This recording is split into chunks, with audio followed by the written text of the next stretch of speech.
Federal Publication Seminars and JMIS Software would like to welcome you to this webinar titled Government Contractor DCAA Timekeeping and Compliance Best Practices. This program, sponsored by JMIS Software, is being recorded and will be available for playback within 1 week on the Federal Publication Seminars website. The webcast is one small component, an example of the largest repository of government contract training available in one place. To better fit the needs of you and your organization, we recently launched 3 flexible subscriptions: the FPS Online Professional, the FPS Online Premium, and the brand new subscription FPS Flex. These subscriptions include an all-you-can-consume combination of webinars, virtual courses, and in-person classroom courses.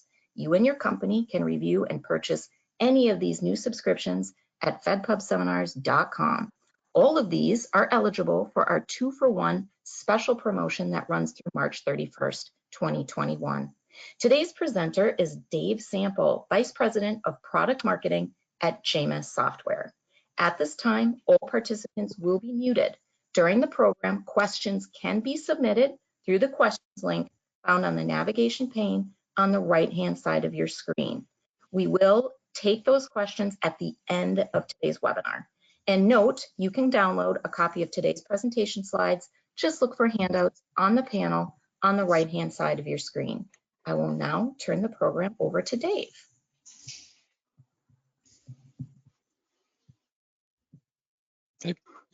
Thank you, Michelle, and hello everyone, welcome. I'm David Sample, I'm with JMIS Software. I've been working with the government contract timekeeping software for about 30 years now. I started off managing a paper process version of this back in early 90s when I started working in a government contractor, and then I joined a software firm that developed one of the first electronic timesheet systems on the market. Back in those days, the primary objection that we encountered was, what's DCAA think about electronic signatures? And believe it or not, it took a while for people to get past that. Early systems were network-based, then they were intranet-based, and then they were internet-based. Now, of course, they're mobile. And while all the technology and functionality and usability of the systems on the market have changed over the years, the core principles that govern government contract timekeeping really haven't changed at all. You still have at its core the cost accounting standards and internal control principles that are defined in the FAR at a high level, and then get progressively more detailed at the DFAR and DCAM level.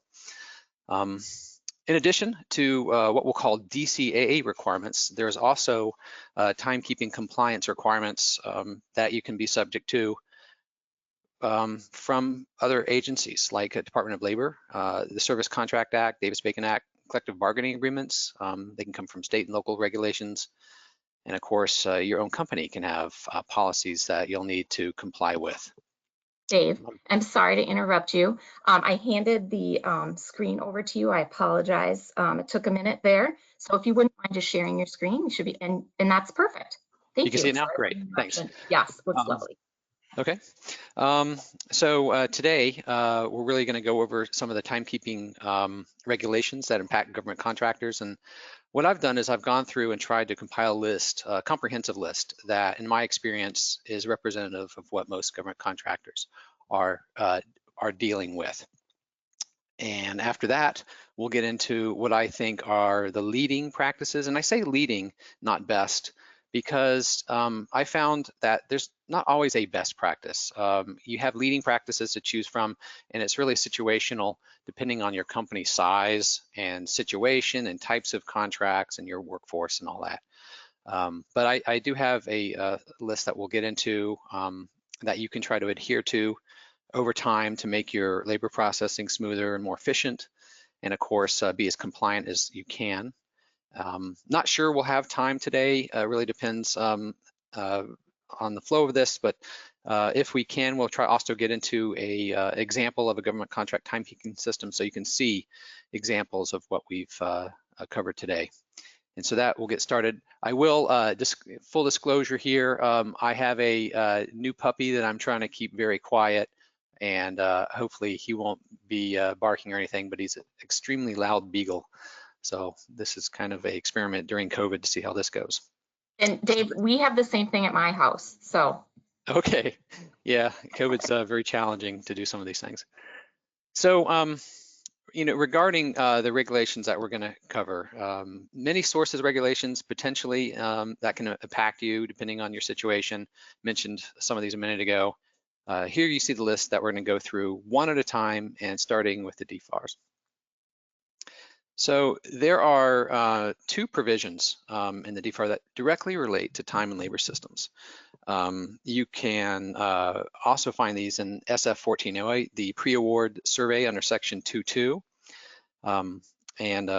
First of all, there's one that states timekeeping system that identifies employees' labor to an intermediate and final cost objective. Well, what's that mean? Well, as you probably know, that means that you need to be able to charge your labor hours, your time to direct and indirect projects. And then under section 10, it states a labor distribution system that charges direct and indirect labor to the appropriate cost objectives. What's the difference? What's that mean? Well, the labor distribution system is where the collected hours go from the timekeeping application that drive labor costings. That's where the cost is applied to your direct and indirect projects. These work, of course, hand in hand. But really, that's what this part says. And these are objectives. They're not procedures. They don't give you much guidance. So looking a little deeper here, go on to DCAA Timekeeping Guidance. And here, at this level, you'll see some general written guidance that comes from DCAA, again, still at a high level though. Number one, they're saying that in this section that the timesheet, it can be paper or electronic, that it needs to be completed by the employee, meaning signed and submitted, and certified by the supervisor, meaning approved. Number two here says that it needs to be daily, and that this needs to include all hours worked, including uncompensated overtime, also known as total time accounting. You may have heard this also be referred to as effective rate calculations for salaried employees, but that's really what this part is saying. Next, we have in number 3 here, a labor distribution system. The cost has to reconcile with the project ledger, the general ledger, and payroll. They have to tie. And if they don't, something's gone wrong. So this is a requirement, again, tying the timesheet system to the labor distribution system, payroll, and job cost and GL. And as you can see, we've got some additional detail here, but we're still more at the policy level rather than procedure level. And for that, we're going to move on to the next slide, which gets a little bit more into details. So here now we're looking at a pamphlet 764190 labor charging systems. And in here, you can find this document on the internet, just type it in, it'll come right up. There's really 5 key provisions or sections in here, and we'll go through these one at a time. The first one is section A, timekeeping procedures.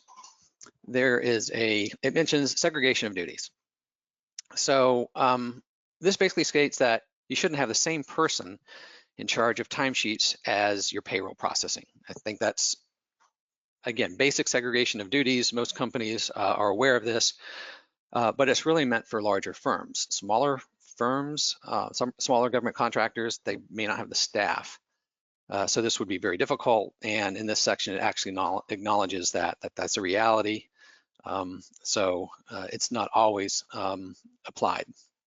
Next, we have clear-cut and consistent procedures.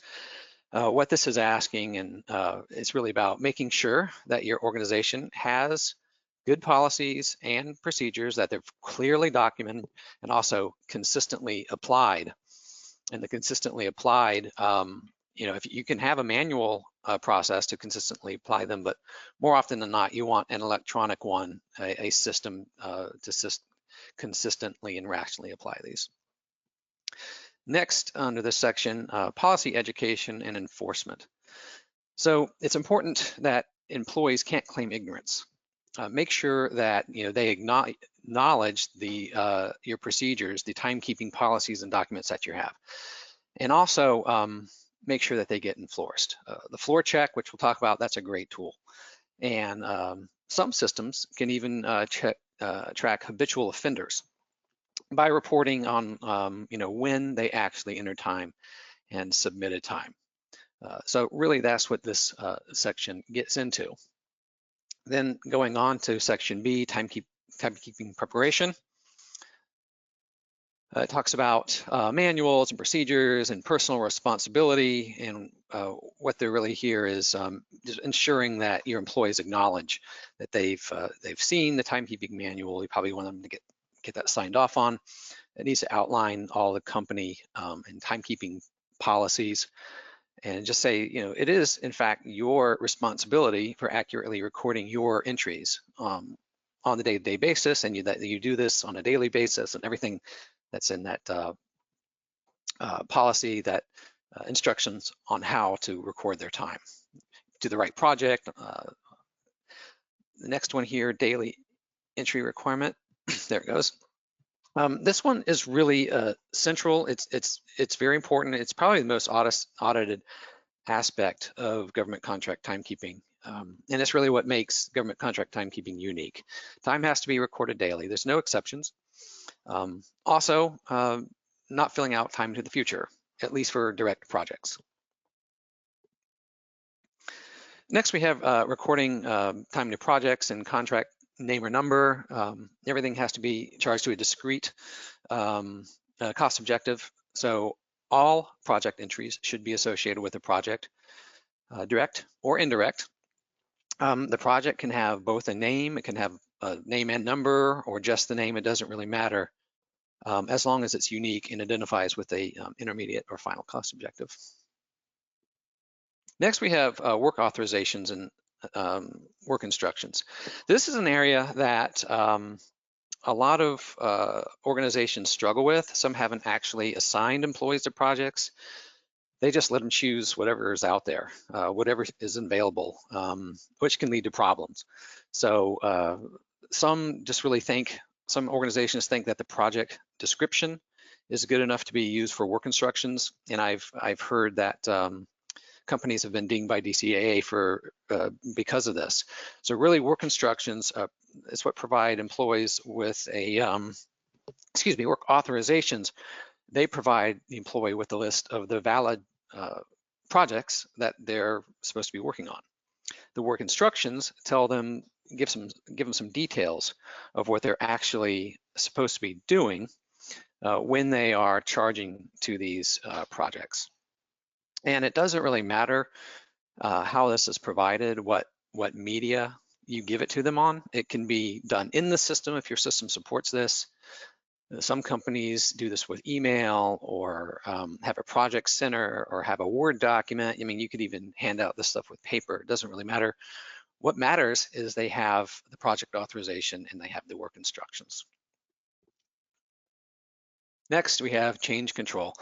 Again, one of the central things to DCAA timekeeping. There are, I don't know, there must be close to 100 timekeeping systems out there, but only a handful of those have the kind of audit trail that is really required for government contracting. At a minimum, you have to track the original entry and also the correcting entry when you make a change, the reason why, explaining why you're making the change, and also who approved it. So I say minimum because you can, a lot of systems out there also, they go beyond that. They actually can track like the date and time of change and things like that. But that is again, at the basic, a requirement. Next, we have total time accounting. This is a provision. They want you to enter all hours. So I've worked at organizations where I was told, basically, this is many, many years ago, 20th century, where I was just told, hey, only work your hours. 8 hours a day is all we want to see on your timesheet. That's not, that is not the correct way to do it. You must enter all of your hours. When these hours hit labor distribution, they get costed. And if you're an hourly employee, obviously the cost is spread based on how many hours you work. If you're salaried and you get paid a flat salary, that's where that uncompensated overtime comes into play. And uncompensated overtime is spread among all the different projects that you worked on. evenly through an effective rate calculation. Next, we have certifying, submitting and signing. This is mentioned under Section B. This needs to be done each timesheet period.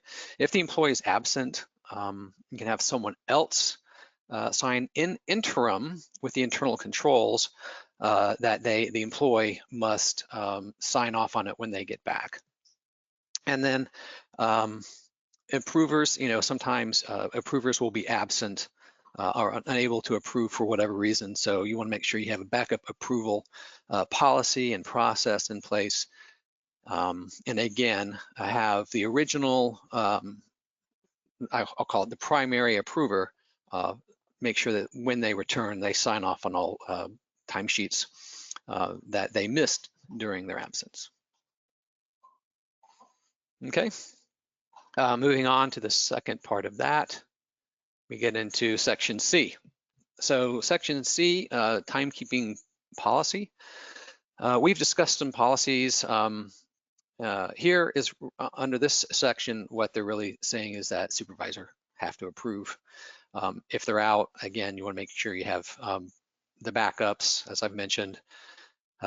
Managers, they should not be able to change entries or enter records on behalf of their employees without the employees signing off on that, obviously.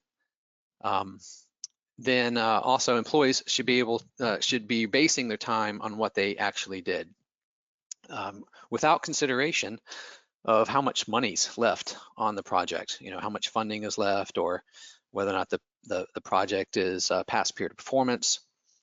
Here it also mentions that the employees need to know that they are responsible and accountable for whatever it is that they enter and certify. Moving on, under Section D, labor floor checks and interviews.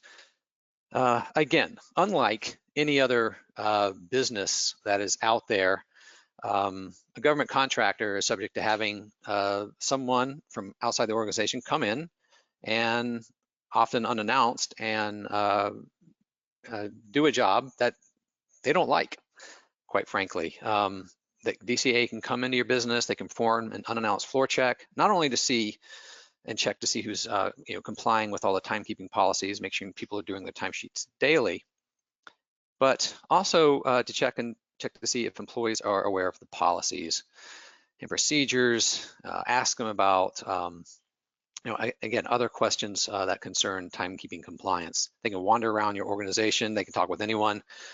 I do know that some companies who do a really good job and are really compliant with this have let their auditors actually run the floor check report. That's standard with a lot of systems.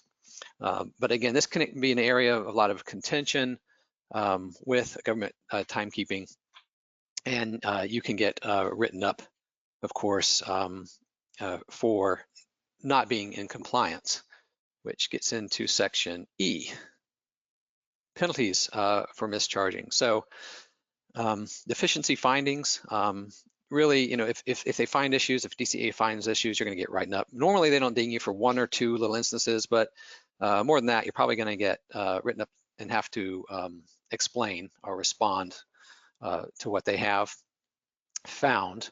And if there's a pattern of this that goes on, it can jeopardize your ability to win future contracts.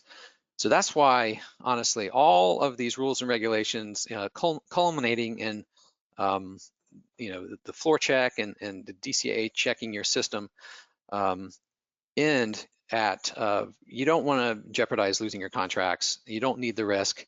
And of course, I think it goes without saying, for people that engage in fraud, who are knowingly entering time to direct projects, entering time falsely, any approvers who know that the time is not correct, any billers or people in the invoicing process who know that invoices, that the data is fraudulent, they are subject to criminal penalties. So you can go to jail for that, and people have gone to jail for this.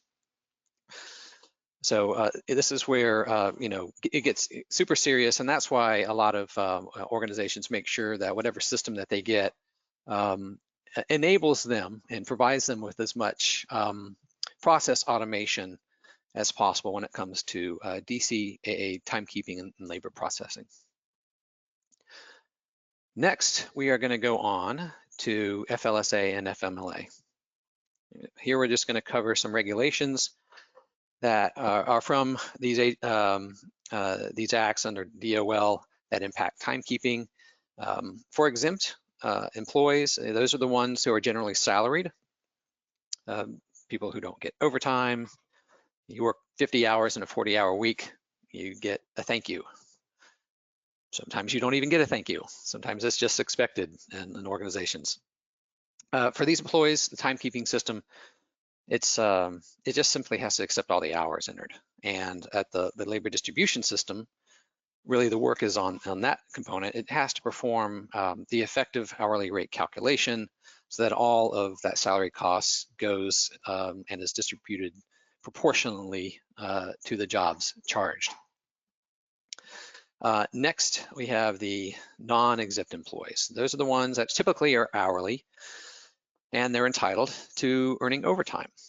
And generally, there's a 40-hour work rule here that all the different timekeeping systems like to perform edits on, but of course in some states you have an 8-hour rule, and there are other rules as well, which we'll talk about in a few minutes when we get to state and local rules. Temps and contractors and 1099 employees. That's another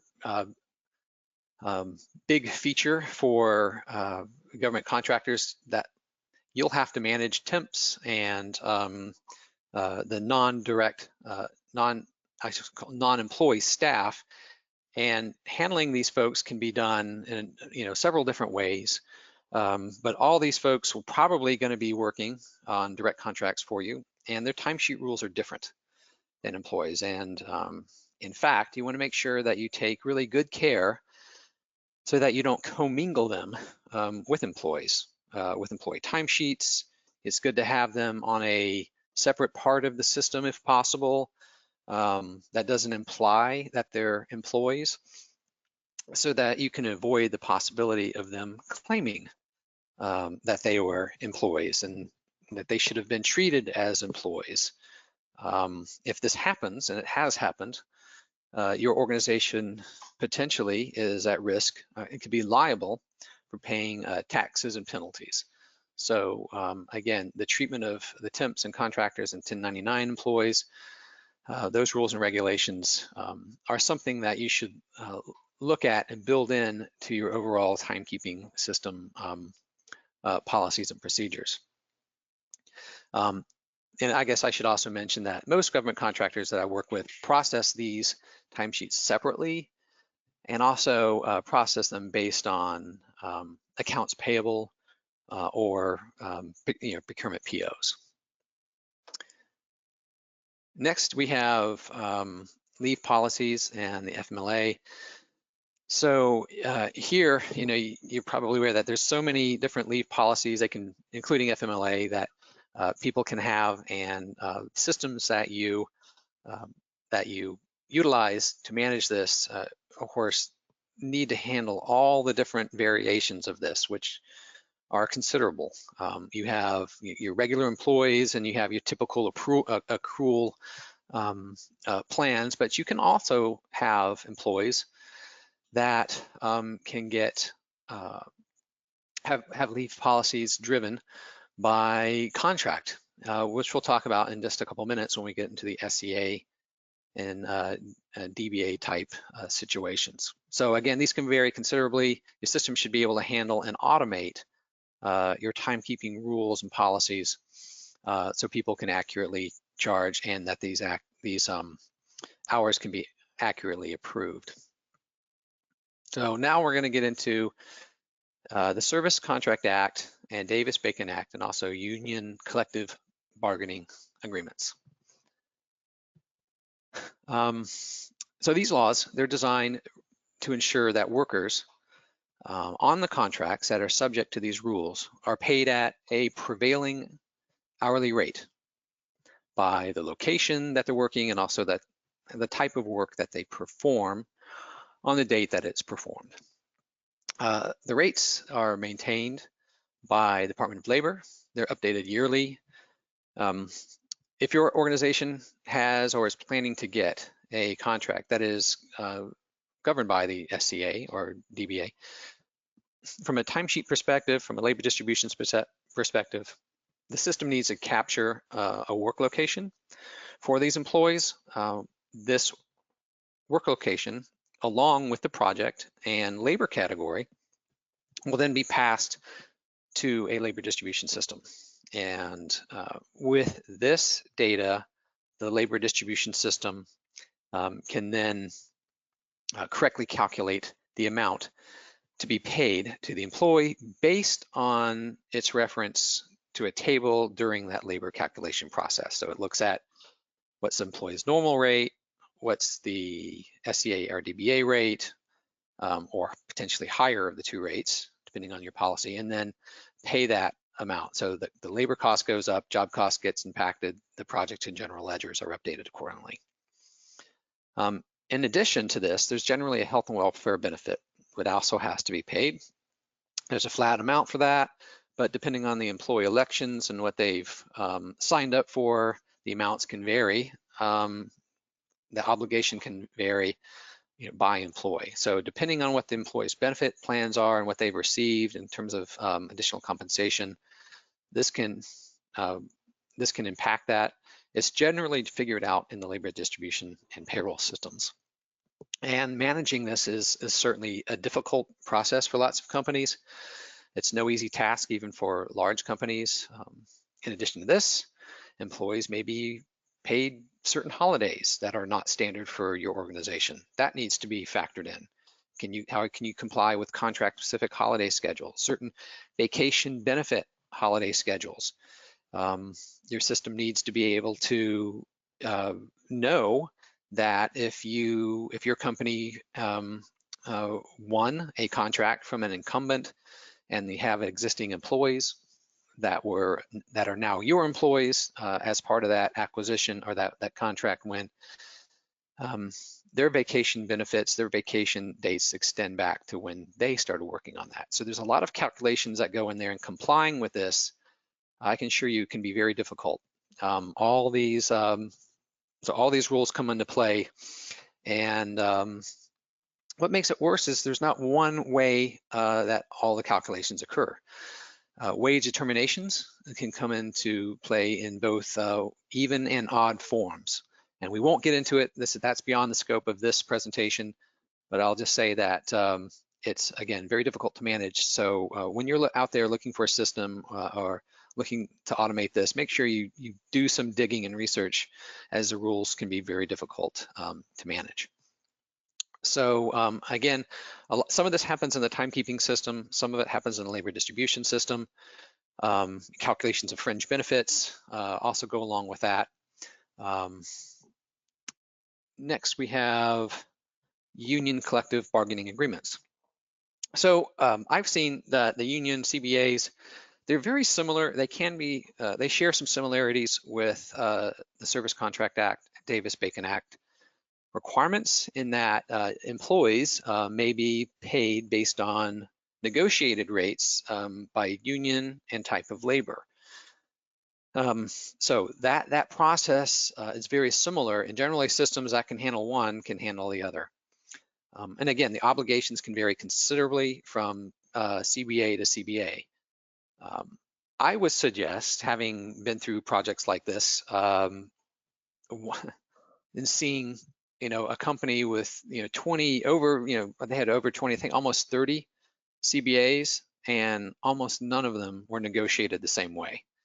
The result there is they had, I think, 28 or 30 different ways that they had to treat employees. Different cycles of pay, different benefits, different labor categories. And one of the results from that was that the recommendation that you try to get consistent. So if your organization does have these, one great thing is from a negotiation perspective, tell your negotiator, hey, it would really be great if you got them to agree to these things like our other CBAs. It just helps your organization get efficient, and that seems to be the leading practice there. Onward to state and local regulations. Okay, overtime rules. As I mentioned, overtime rules can vary considerably from state to state. California in particular, they've got some of the most complex overtime rules in the country. And of course, the government contract timekeeping systems are out there. I will say are all challenged to meet them. But for example, they've got a 40-hour overtime rule. They have an 8-hour-a-day overtime rule. They have a 6th and 7th consecutive day rule. All these have to be complied with at the same time. So these types of compliance requirements are difficult to do, and if you don't have a system that can handle it, that means you've got to be checking things offline. Next, more at a local level, it seems like some locations, like for example, Washington, DC, they have a requirement that employees have to document non-work time that they're not paid for. For example, if they work 8 hours in a day, but they took an hour lunch, they have to enter the time that they stopped and restarted working. So like if they stopped and took a lunch at noon, they have to say, I stopped at 11:59 and came back at 12:59. So the systems need to be able to track those types of local regulations, and there's more. Next, we're going to get into company policies. So government contract timekeeping systems, they also have to manage and comply with your own company policies consistently.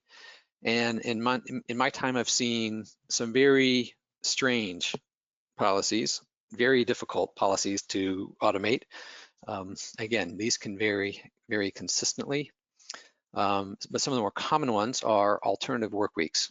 So what alternative work weeks are is schedules that just give employees some options in terms of flexibility of their work schedules. So examples of these are going to be like, for example, 4-10 schedules, split Fridays, 9/80s.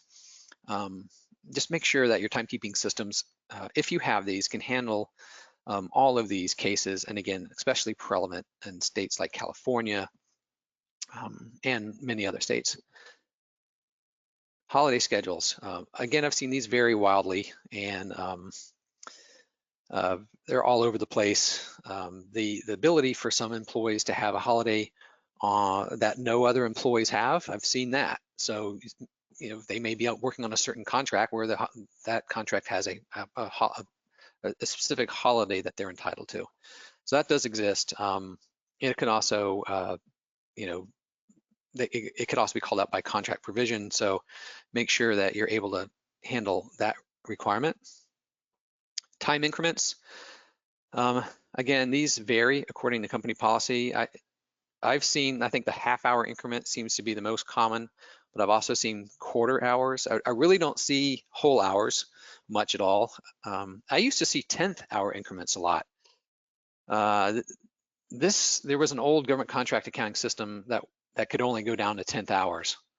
But it was popular in its time. I think it's gone now. Most people are using quarter or half hours. Exempt policies. Okay, we've discussed exempt policies a bit already, but one thing I want to mention here is that some companies have their own for exempts, including paying overtime. So if you're paying overtime to exempt employees, you just need to make sure that those folks who are doing total time accounting are paid so that the overtime calculation doesn't mess up the effective rate calculations. Other examples include some companies have policies to bank comp time. So for example, if I'm a 40-hour week employee, I'm salaried though, and if I work 50, maybe I can bank 10 hours that I can take at a later time. Or maybe the company has a policy that will allow you to bank up to 2 hours a week. So those policies need to be enforced, and again, they vary very wildly. There's also leave without pay. Leave without pay can be salaried. A little more challenging for salaried folks because of total time accounting. Just make sure that your system can handle that. Oops, going the wrong way. Okay, next on to non-exempt employees. And again, we've covered this at some level already. But one thing I wanted to point out here is that at a company level, I've seen some companies with workforces that, due to the nature of their work, require employees to enter start and stop times for each project, not just non-work time. So these could be for direct or indirect projects that they're charging to. So this is getting interesting nowadays because we're starting to see companies who've deployed mobile apps, and they're starting to report that the employees who are using this are putting start and stop times sometimes when they're not actually at the company or customer site. They might be in the parking lot or out somewhere. So obviously this is a problem. And it's interesting because in the case of us, JMIS, we're in the process of releasing something called time entry geofencing. So this is something that's coming up to make sure that these types of entries are all done on site. And again, something that government contractors, I think, need to support. So that really ends the, I'll say, compliance over. Now it's going to go into some what I'll call recommendations for leading practices. And we're going to start with compliance. And this is some of this is a recap. Have employees sign off on your timekeeping policies. I think that's a level of having them acknowledge these.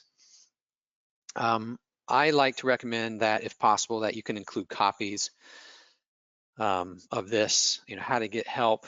Put the DoD hotline, because sometimes you can get dinged by DCAA if you're not aware, if your employees aren't aware of that. Anything that you need that the employee should be aware of. If you can, put this on like a system landing page. I like to recommend that they have this on the landing page for this time entry, because they're going in the time entry system every day. There's no way they can ignore this stuff. Next, always I recommend running daily floor checks. I think that goes without saying. This gives you some measure of comfort of that people are complying with your timekeeping policies. Now, in terms of PTO, you cannot record direct time into the future, but most of the companies that I work with they do allow people to fill out PTO in the future, so that they're like for next week, if they know they're going on vacation, and unless they're going to do their timesheet as they're sitting by the pool on their mobile phone or something. This is just something that a lot of companies, I think, is a leading practice, that you make PTO into the future up to a point allowed to be charged. Utilize project authorizations. Again, it's really important and critical that you give employees the list of authorized projects that they're supposed to work on. Same with work instructions. We discussed this earlier. Write up some work instructions. It doesn't have to be really long and verbose. It can just be 1 or 2 sentences that provide employee with some information that when they're working on a project, here's what they're supposed to be doing. You also want to allow them to charge time past period of performance. I've seen some customers lock this down, and I don't agree with that. You're supposed to allow the employee to work on what they're actually doing. And it's not their fault if you need a contract mod to extend the period of performance. Go get the change order. But you don't want to be dinged on compliance because you just started, if they've worked on something, they shouldn't be charging it to something else. Also, I think allowing a grace period, like, the question comes, okay, we have to do our timesheets every day. Well, at what time of day does it have to be done? Does it have to be done right at 5 o'clock? In my experience, most companies give employees a grace period till the following morning, like 8 o'clock, 9 o'clock, 10 o'clock, whatever that is, but there's a cutoff at that point. at which point you can start tracking who's not complying with your policy. So make sure your system is able to support the grace period that ties with your company policy. And finally, I recommend, at least on a periodic basis, enabling late entry and submission tracking. This will give you a great, very clear indicator of who your habitual offenders are. Because unlike the floor check, which only shows you who didn't do their time today, this will actually check every single day during the week. How many times during the week were they late? How many times have they been holding up payroll because their timesheets aren't submitted? Next, on time entry, you have some practices here. We've got aligning the timesheet schedule with financial periods. What this means is it's best just to have your financial. I like to advise semi-monthly time cards because they typically align with a month-end close, or weekly if you do 445. But if you do have, if you do weekly timesheets and month-end, that you can do that, but then you're going to have to split that last week into that time card into 2 different periods. So if you're doing that, make sure that your system can handle splitting a time card into 2 different financial periods. I also like to recommend keeping the fields displayed to a minimum, only displaying those ones that the employees absolutely need to see, so you don't confuse them or actually even give them options to change things. Just lock it down to the bare minimum of what they need to see. Holidays, I like to recommend putting your holiday schedule and defaulting those in as soon as the timesheet system opens up, automatically pre-populates your holiday. At the very least, colorize it just to remind people that a certain day is a holiday. In terms of PTO deficits, so one challenge you have is, I might have accrued 38 hours of PTO in my vacation accrual, but this week I know I'm going to be accruing another 3 hours. So I like to advise companies to go ahead and create a deficit, how far in the hole that they can go. It should be a ceiling, but that allows that timesheet to get processed without stopping the presses and having to go and address rule violations that are going to be solved as soon as you run that payroll accrual. Defaulting labor categories, these can be defaulted by the employee or by the project people are on. Rather than giving people a list of all labor categories in the company, I recommend, as a leading practice, at the very least, restricting labor categories to the project that they're valid for, but if possible, tying the employee to 1 or 2 labor categories that they may be authorized to charge to at on a project basis. Turn on the overtime rules. These edits really help. They remind employees. And then I also just like to limit overtime and earning codes by the employee type. In terms of approvals, I recommend, some systems can have multiple levels of approval. You just need one. Just have the supervisor approve it. If you have more than one, that's going to hold up your whole approval process. It's just harder to manage and it's not required. You can do project managers approvals. I like to make those optional for the same reason. I mean, if you have all the project managers having to sign off on every single timesheet line, inevitably it's going to slow things down.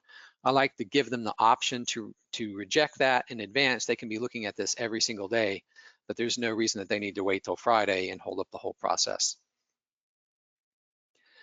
Make sure that you've got backups and that they're instructed and informed, and of course, make sure that notifications in your system, if your system supports it, are turned on. That way people can know if they have to perform a backup approval in the absence of the primary approver.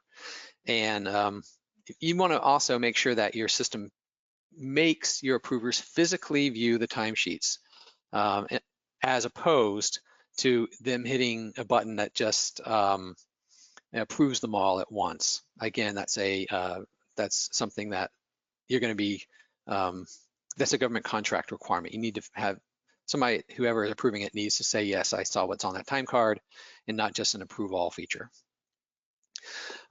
If you have to reject an entry, if you see some problem with something, most systems can reject a time card. That's not a problem, but have the person call the employee. Just don't let it sit out there waiting for things to work through the timekeeping workflow. It's important. You don't want to hold up payroll. And also make sure folks are looking at the comments, and that they're also looking at the audit trail for signs like you don't want to see a reason for a change that says my boss made me do this. So be checking that. Whatever system you're using should be able to easily show you that during the approval process. In terms of employee and project management, hopefully your system will auto email employees when they're assigned to projects, giving them a heads up. Hey, you were just added to this project list.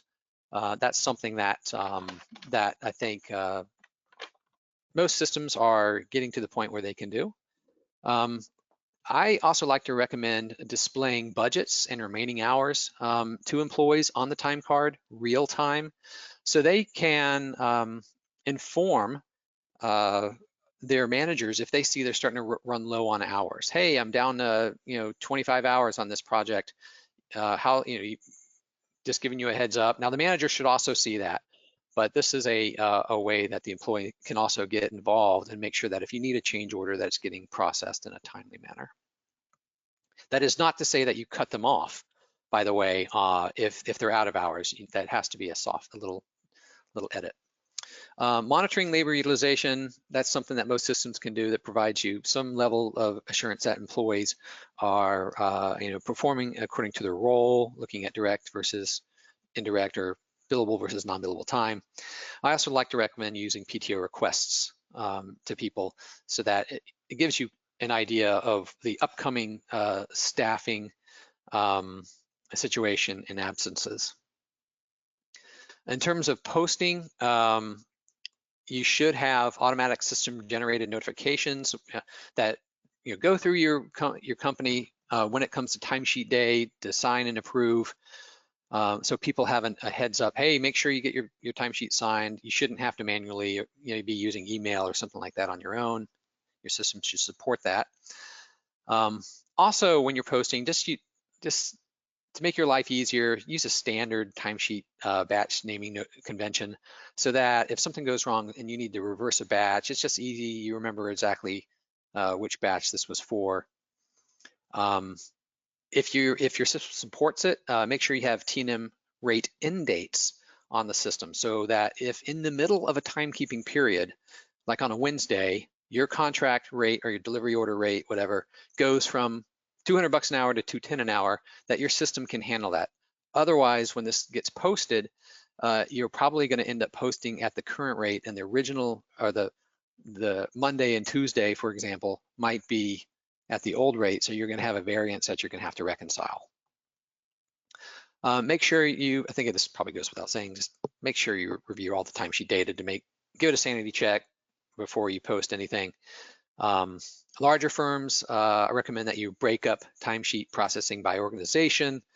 You might have to have 2 or 3 timesheet administrators, depending on how large you are, to make sure your system can perform that kind of work division. I also recommend only processing approved timesheets. In some systems, it is possible to process timesheets that are signed only. I think that just leads to problems. So I always recommend processing fully approved, even if you had to have an interim approver do it. Lastly here, I also recommend processing current and correcting timesheets in different batches. It's just, I'd like to keep things separate, and that gets into corrections.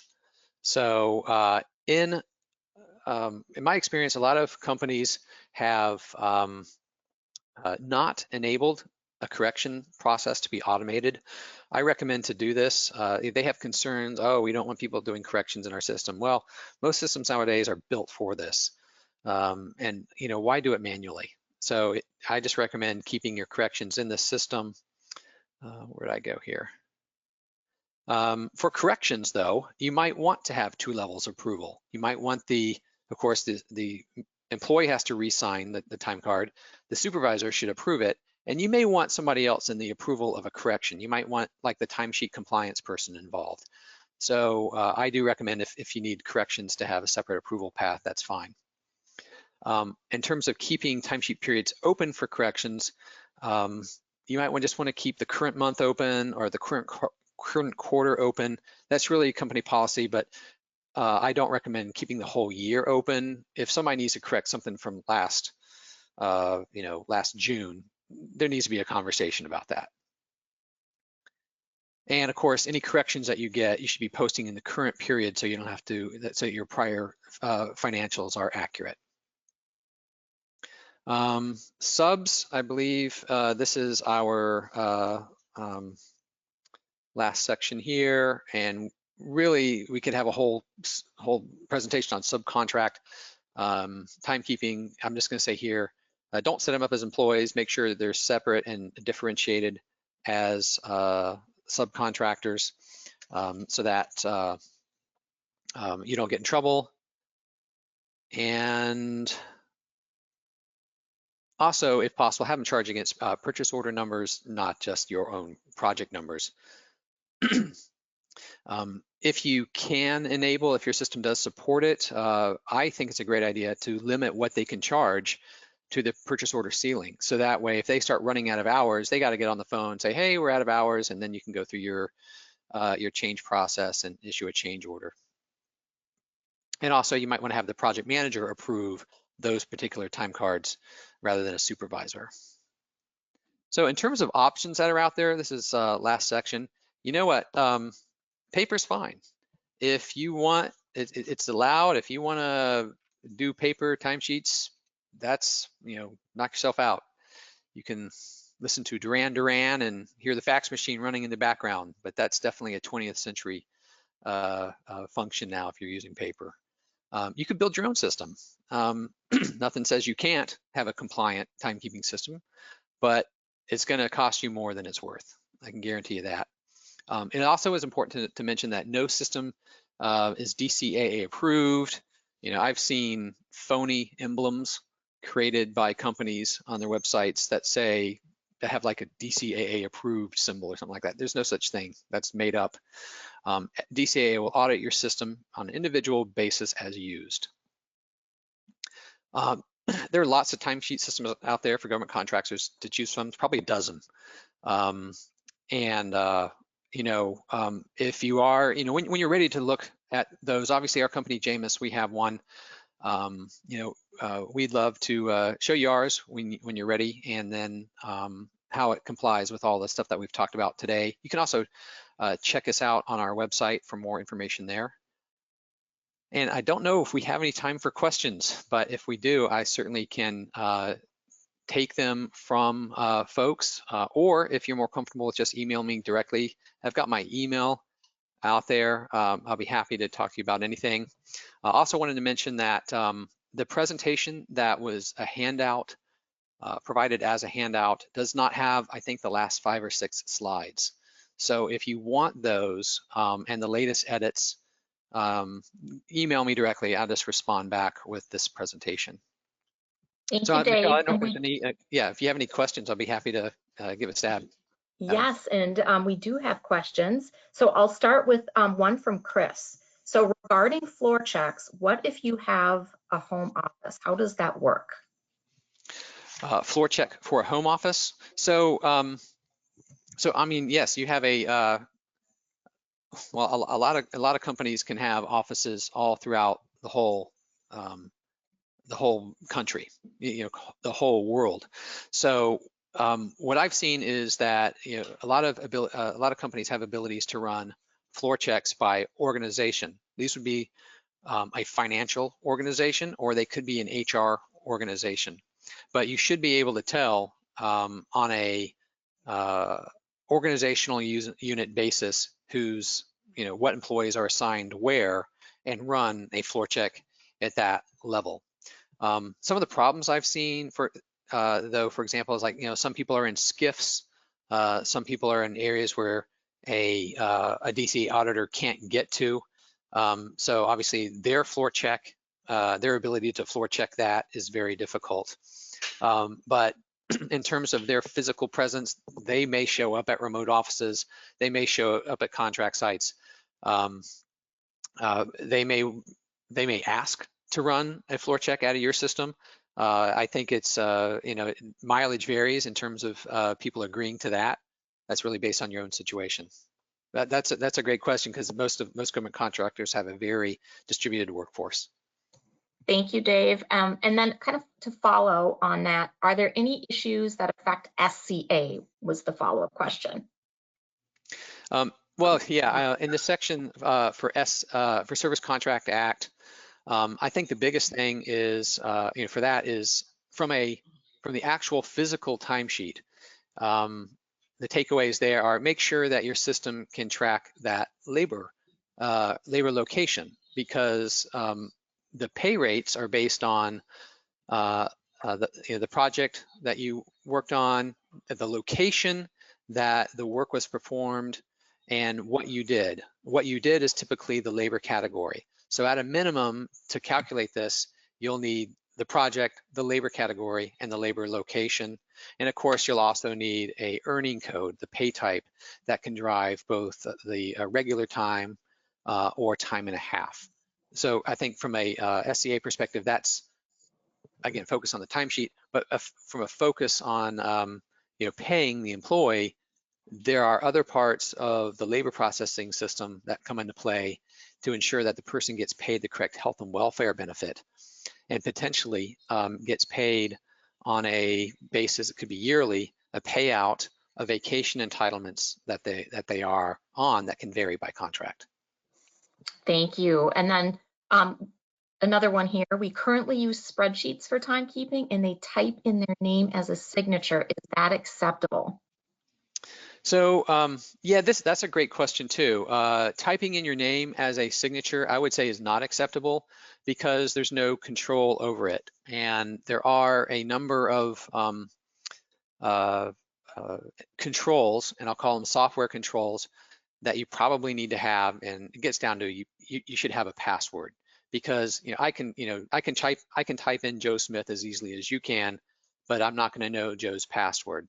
So I would say that falls into a entry control, and you definitely want to have a password. You will probably fail an audit on that. If you're going to do spreadsheets, unfortunately, I think unless you can put a password on them, then you're going to have somebody actually sign them physically with a ink pen. Thank you, Dave. And I should say on that too, also their changes, because on a spreadsheet you can't track changes. So they're going to have to physically say, on this day I did, you have to strike out that, strike out the correction and put the correcting value on there and initial it. And the other problem with those types of timesheets is there's no control number, so no issue number. Back in the paper timesheet days, we actually had a unique identifier per time card. And the reason for that was because we didn't want people committing fraud, substituting out, just replacing a time card with some other one. So there had to be we kept track of every single time card, even ones that were damaged, so we could show to the auditor all the control numbers and sequence were there. That was a great question, though. Yeah, thank you for that great answer. And we have quite a few questions here. Thank you so much for sending them in. If we don't get to your question today during this time, no problem. I will make sure that I get each and every one of these to Dave. So the next one is, are you aware of instances GovCon companies implementing procedures that do not apply total time counting? Yeah, I am absolutely aware of those. There is another way to handle that, and it's another method of handling the total time accounting, which again, that would probably be a 15-minute answer, but that's not the only way you can do it. There is another acceptable method, which would be probably another great webinar to do. But I'm writing these things down. Yeah, I would say probably 90% use total time accounting. You have to use one or the other for any uncompensated overtime issues. And there are advantages and disadvantages of those in terms of the project cost allocation to the projects. Dave, do you have time for one or two more? Sure, absolutely. Okay, great. Is there any guideline or requirement that a contractor must certify on every invoice submitted that it is true and accurate? That's what I see. And do I know the exact provision of that? Off the top of my head, I couldn't rattle off an exact provision, but I'm sure that's something that we can find. I think in practice, I see that practically on every single invoice that goes out, and since they're electronic nowadays, I think that's just kind of printed by default. But I'll follow up on that, and I'll actually figure out the best or leading practice on that. That's a great question. Thank you, and I'll just ask one more here. Sure. A little longer. As a subcontractor, our employees are required to enter their time on a daily basis into the prime contractor's timekeeping system. However, our employees are lax about entering their time daily into our timekeeping system. How does this impact these requirements? So I guess I have to kind of read into that question a little bit. It sounds like you have a situation where you have to record into both systems, that you have to enter your time in the subcontractor's system and then turn around and also enter it in your own. In the subs system, you're probably entering time to a purchase order number, I'm going to guess, and in your own system, you're entering time into probably against a project for that purchase order. I'm not sure exactly how it is, but that's commonly what I find. Really the requirement as a sub is that your timesheet is really the source of record for the in terms of DCAAs. What you're doing for the prime is a benefit to them in terms of automating the visibility of those hours, so they can see on a more timely basis what the expected cost is, what what the run rate, what the burn rate on the hours is. Really, the audit source of the audit document is your own timesheet. That's what they would look at. I don't think that they would look at the prime's timesheet system, not unless you're generating your payroll off of that. So Thank you so much. And we have so many good questions here. I'm just going to end it here because we are now a few minutes after the hour, and I will send each of these to you directly, Dave, immediately following. But I just want to thank you. We'll get back with all of those. Yes, and I just want to thank you again for such an excellent presentation and all your great answers. I also want to thank everyone who joined us today, and a very special thank you to our sponsor, JMIS Software, for making this complimentary.